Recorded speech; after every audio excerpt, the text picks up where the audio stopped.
Today, for the very first time, we are testing our Mini 2 at night.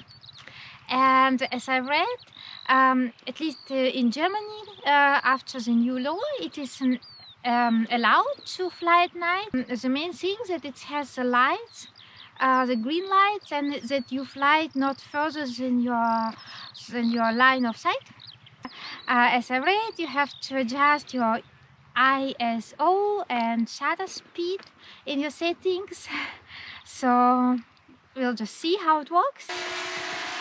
It was also recommended that you choose the areas that you know pretty well and you are sure that there are no special obstacles there. So you better, before you're gonna do the night flight, you check out the area.